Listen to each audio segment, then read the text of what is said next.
Ready? We are about to get ready, okay? Now, to begin the podcast, we're gonna do it again with music. Episode 3. Go DJ.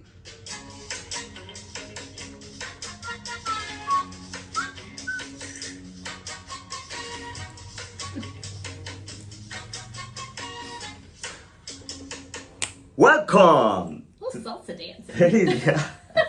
I love to dance salsa. I know. Welcome to 30 Minutes Down South. Episode 3. Episode 3. She's Allison Parler. And then he's Carlos Duringer. Finally, you learned my name. I know. Yeah, it's about Said it time. right this time. Yeah. So do you dance salsa? No. Why not? Because I'm from the South. I dance the shag. Okay. It's our state dance. Yeah, but it doesn't. I mean, I shag too. Well, I didn't grow up in Venezuela. Yeah, you don't really have to grow up in Venezuela to learn how to dance salsa. No. You know, funny story, I didn't know how to dance salsa when I was on my teenage years. Or I didn't like to dance salsa. You listen to salsa everywhere in Venezuela. Really? You go to every house and it's salsa all the time. There's in the public buses that I used to take salsa all the time. Pretty loud too. It was everywhere. So kind of rebel-wise, I listened to rock. And I listened to hip hop back in the 90s, you know. Oh, good stuff. Actually, the 90s was pretty good. 90s Rock was good, yeah. Better music than, hey, we're not gonna go there, but. We're telling our age. So then I figured out that I had to really learn how to dance salsa. Why? Well, To get the ladies? Yes, you gotta say, you know, if you don't dance, you know how to dance, you don't get laid. Yeah. So is that part of the words? Maybe. Yeah, maybe. So I didn't learn how to shag until I was in college. And David, my husband and I, Okay. His engineering professor actually taught shag lessons when we were Okay. at the College of Charleston. So we took lessons in college. Okay. And then our first dance when we got married was the shag.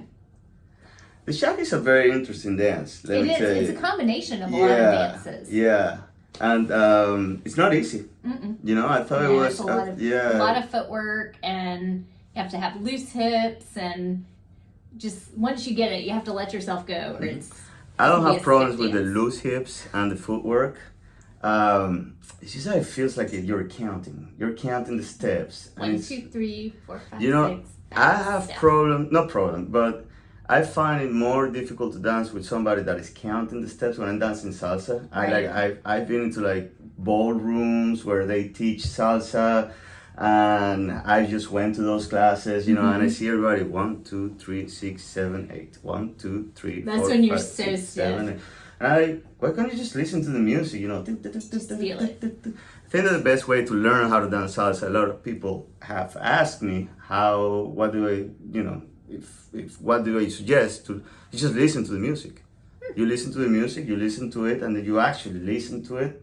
Then it just becomes, you know, then you start moving your The fingers and you movements. start moving your rhythm. So anyways, welcome to 30 Minutes Down South. This is not 30 Minutes Salsa. Listen to Hector Lavoe. If you're interested on it, Hector Lavoe, Marc Anthony, and from Venezuela, Oscar de Leon. Okay. You can't go wrong with those three names. You have probably the Look them best up. salsa music out there. There are many good ones, but those three are probably the ones on the top of my head.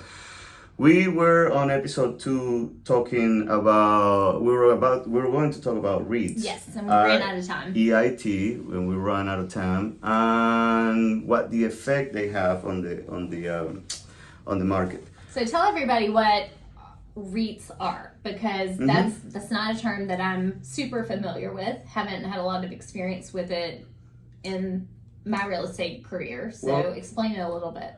I didn't know what REITs were up until like probably 3 years ago when I started to look into the stock market and started to read about them, because what a REIT is, and a REIT stands for Real Estate Investment Trust. Okay. Basically, it's a bunch of people that are pooling their money and buying real estate. You know, so let's say you have $40 million that you want to invest. You know, and then you find another guy that has $40 million that wants to invest, and then you are 5 people. Now you all have $200 million. So we're talking large trust. Oh yes, not yes. not a small LLC that's buying up $500,000 properties? Well, you know what? That's a good question, and I do not know the answer if there is a minimum of assets of capital that you should have to have. Obviously, if you're going to go public, you have to come with minimums. That's a good question. Maybe we can have a pool of 5-6 different investors, and they pool, and that qualifies as a REIT. At the end of the day, it's a real estate investment, so it's a trust that you set in order to purchase a real estate, and you do that because obviously. If you have certain amount of money, that is not going to be enough to buy certain type of real estate or certain amount of houses, because a lot of these REITs, what we're buying houses to rent. So they're different types. Don't get me wrong. That's not the only one. You have residential REITs, you have industrial REITs, and then you have commercial. REITs, right? The ones obviously that affect more our business, were the residential.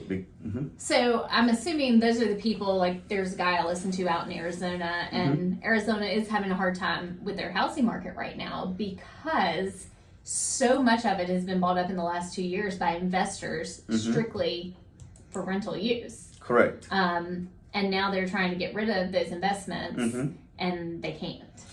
Well, there was a lot of liquidity, but in the pandemic days, basically there was a lot of money on the streets, right? So a lot of people were looking where to invest that money, now, and you didn't go out, you didn't spend your money in restaurants, you didn't spend your money on entertainment, all that money that United States is known to have quite a bit of disposable income. Correct.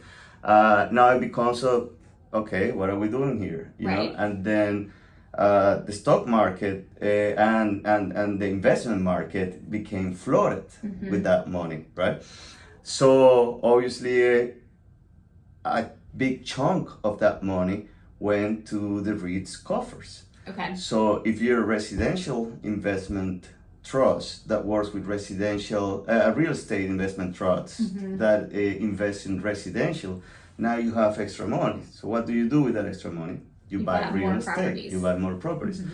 And that's what happened. And they really, since you're buying large quantities of rental to increase your portfolio, you really don't. Not one or two. Correct. So you really don't care if you're overpaying a little bit. You just want that number because you know that down the road, with rents going up, you're gonna make it back. Your REO is gonna come back. Your REO means return on investment. You're just gonna come back, and you're gonna be making money. Real estate at the end is one of this, or at least historically has been one of the safest investment in the world. And real estate in the United States it's prime real estate because historically, again, can't predict the future. Right. Historically has bringing steady returns throughout the years. Okay, so that's what a REIT is. That's what they were doing. Fortunately, we didn't see many in our area. No. We didn't see those large numbers, those large, it's not a corporation, those large trusts, buying hundreds and hundreds of properties or buying full neighborhoods, and then...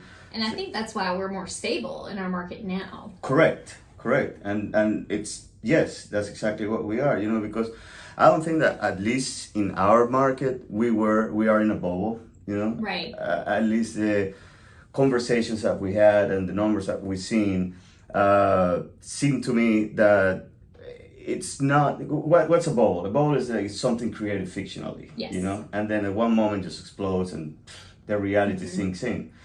I don't remember in the last couple of years selling houses to people who were just writing checks and say, hey, give me this one, give me another one. I know the agents work for something, and we saw Silo and another company doing that a little bit. Right. They didn't do it here, but they did it in places like Arizona with the iBuy program, Silo offers. Yes. And they crashed. Silo almost lost almost $1 billion in that particular thing. Yeah. So there you go.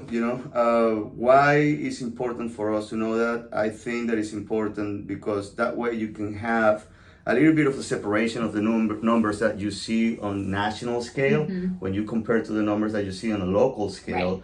Right. And I always say that real estate is location specific. You cannot look nationally and get your information from just national reports because it's so much different depending on what location you're in. Yeah. And we happen to be in the best location in the world, Chapin, South Carolina. We think so anyway. Yeah, we do. That makes our job so easy. It does. I mean, I can't imagine if you're a realtor in a place that sucks. You have to convince people, you want to come by here. No, we really don't. No, exactly, right? Over here, I don't know. There are people now saying, have you seen, they've put out those things, they're like, you really don't want to move to South Carolina. The mosquitoes are terrible. The roads are torn up. It's hotter than hell in the summer. Like, no, nobody wants to move here. Because we have so many people wanting to move here, they're trying to discourage it. Yeah, I've seen that there is a social media campaign by people that don't really like growth. No. And I can't blame them. To be honest with you, traffic has increased quite a bit since we moved down here 8 years ago. It has, but I don't have a problem with growth. I have a problem with irresponsible growth. And okay, I'm following. So when the area is allowed to explode with houses, but the infrastructure is not addressed. Okay. The schools are not addressed. So we have, and I'm not saying that we have that here, but schools are overflowing with kids. They're being stuck in portables. Traffic is a nightmare because you don't have the road systems. So to me, I think what a lot of times people perceive as others not wanting growth, they really just want responsible growth. And they want, the government to help make sure that growth does not put, does not make it harder on the people who are already there. Does that make sense? You were born and raised in Charleston, right? Close to Charleston, about 45 minutes from there. How was the growth in there? So, if you want to, for example, compare to the growth here. Well, I grew up in a really small town, so we didn't have much growth at all. In fact, there was a mass exodus. Is it still small? Or? Well, it's actually growing now because Charleston has become so big and so expensive that it's growing out towards where I grew up. People who are wanting more land, smaller, cost of living, small town feel, that type of thing. So it's actually being revitalized, which I think is awesome. But I do know, in Mount Pleasant, for instance, they put a moratorium on building for a while until they could truly work out the infrastructure of the area. Ah, interesting. They also put a lot of responsibility back on the builders. Okay. So, for example, when the builders tore up the roads, it was their responsibility to come in and repair them. Do you think that we are seeing some of that, say, in county of Lexington, which is the one that we live and we work most of our time? I think they've tried to do some of that, but at the moment they're kind of playing catch up. So if we were to do the same thing that Mount Pleasant did, does that mean that we will have to put some sort of moratorium? Actually, there was a moratorium. There was a moratorium. Yeah. And I think it's been lifted now, but once it was lifted, they actually had they changed their restrictions on building. Okay. And I'm trying to remember exactly what it was, but they cannot build as many houses on an acre and with the density on the land. And I agree with you. That's very important. I mean, because at the end of the day, you can't really stop growth, right? You can't really prevent it from happening. It's something that is beyond anybody's control. I mean, I moved here. What type of right do I have to tell other people that you cannot move down here? If you are able to and they're willing to and capable, go for it. Absolutely. There are a lot of developments going on. I've seen in my 8-9 years here in Chapin, I've seen so many changes. And I've seen so many changes in infrastructure too. Yeah. You know, which is encouraging. Which is telling me that people are getting ready, preparing for even more growth. Yes. Well, and I think you touched on in our previous episode the road work that's going on and how they really are starting to prepare for expanding that infrastructure. Yeah. It's a few year long project, but it's coming along, and we're seeing too our school board is sorry about that. Is looking at not even just rezoning schools, but changing around like the intermediate school back to the middle school or vice versa, just some different things so that we aren't faced with this problem of overcrowding. Yeah. Trying to get ahead of the problem instead of playing catch up. Yeah, I agree with you. One of the things that I like about this town too is the amount of parks that we have. You know. Yes.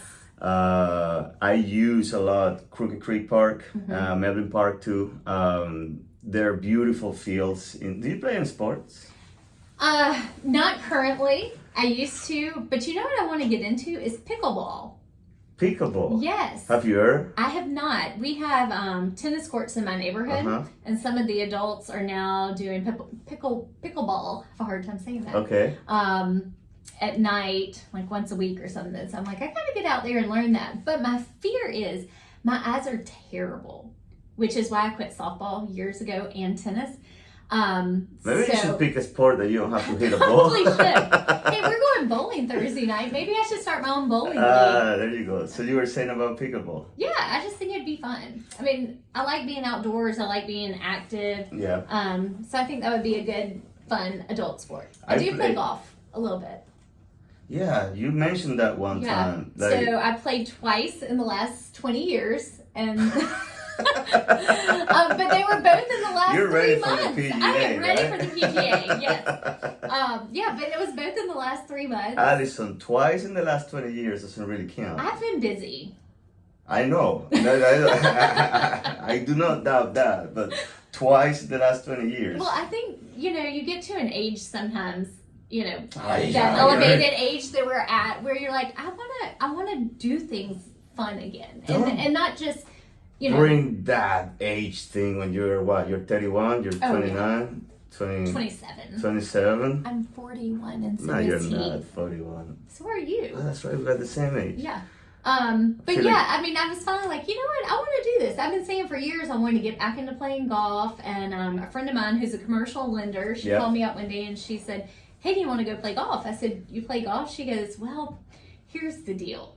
I got tired of sponsoring these golf tournaments and being the beer cart girl. I want to be part of it. She goes, so let's just go learn together.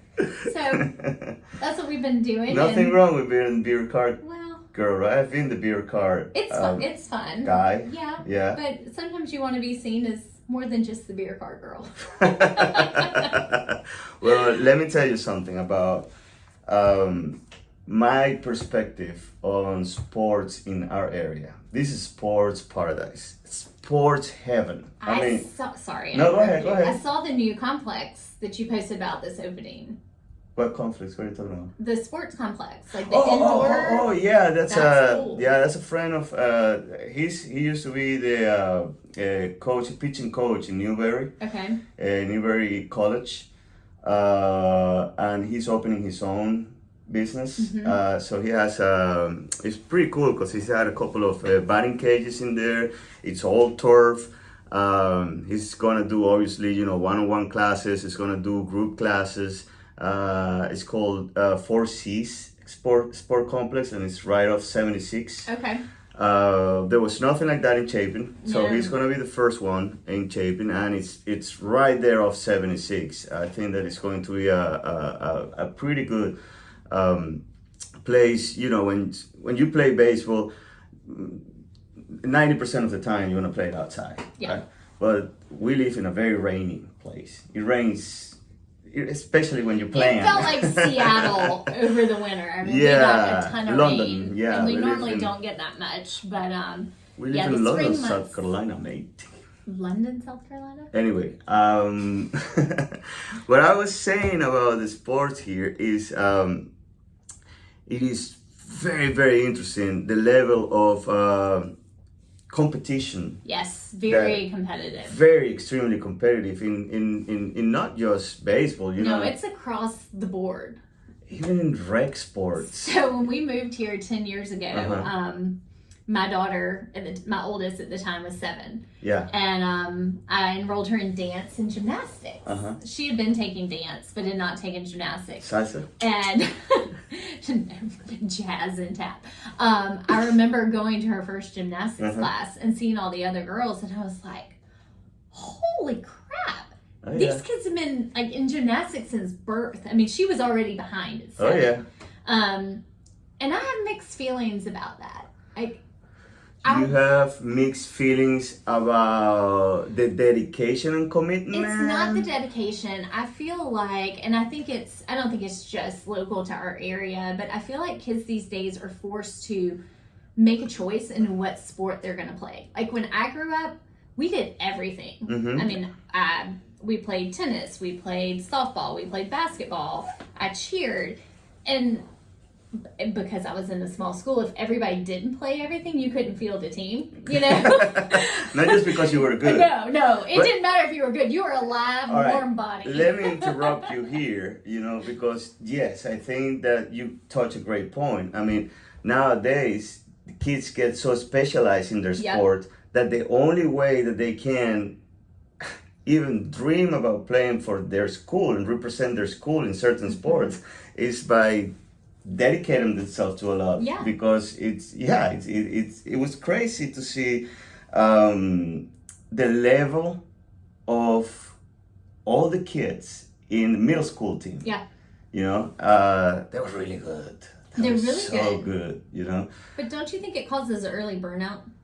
No, because, well, yes and no. Okay, to be honest, I wasn't raised that way, so I cannot tell you for personal experience. And my son is only 12, so I guess that in 12 years I see what happens, you know, and I can probably give you better, accurate data.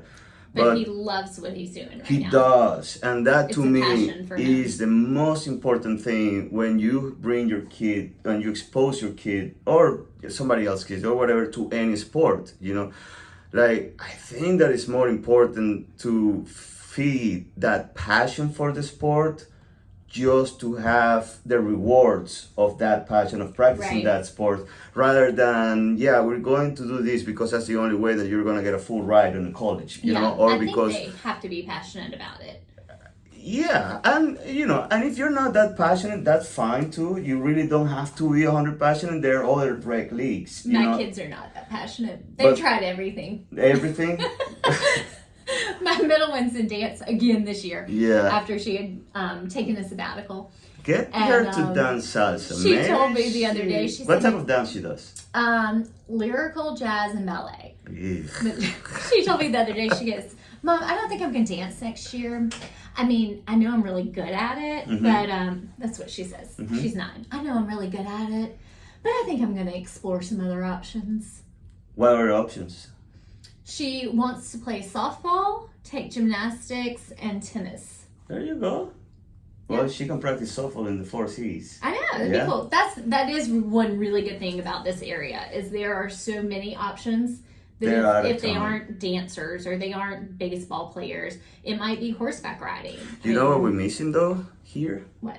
A good dedicated in Chapin, because there's a couple ones in Irmo, and they're pretty good. But Chapin doesn't have a dedicated martial arts. They don't, because we were driving to St. Andrews Road. We were driving to Irmo. We went. I did Taekwondo for 5 years. Yeah. Maybe you should open one.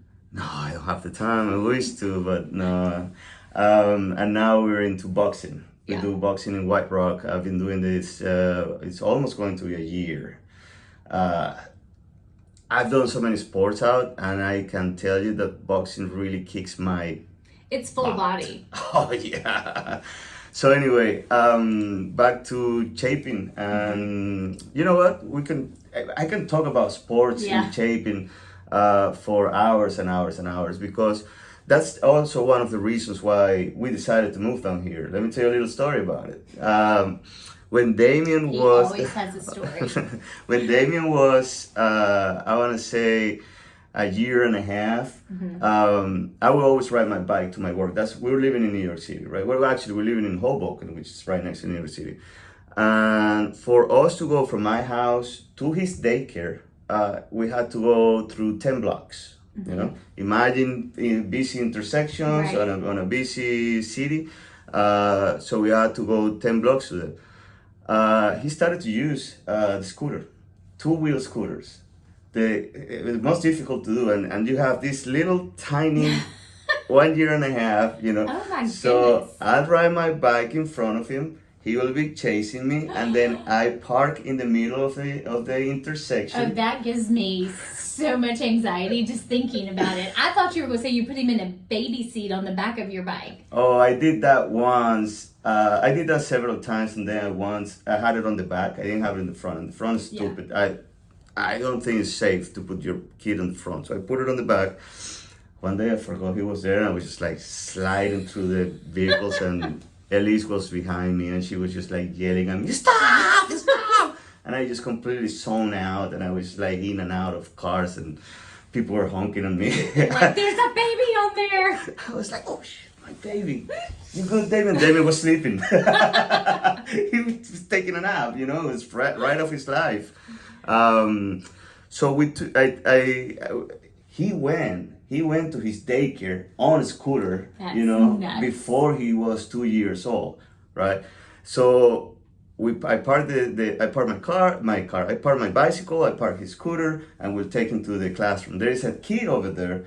That his father and I became a little bit of a friend. You know, that kid was able to speak 4 languages before age 2. Oh, that's amazing. He was one of those, you know, like super smart, and he would speak English. He was, I mean, not fluently, but you know, he will understand a lot of words. They're little sponges. Yiddish, because they were Jewish. Okay.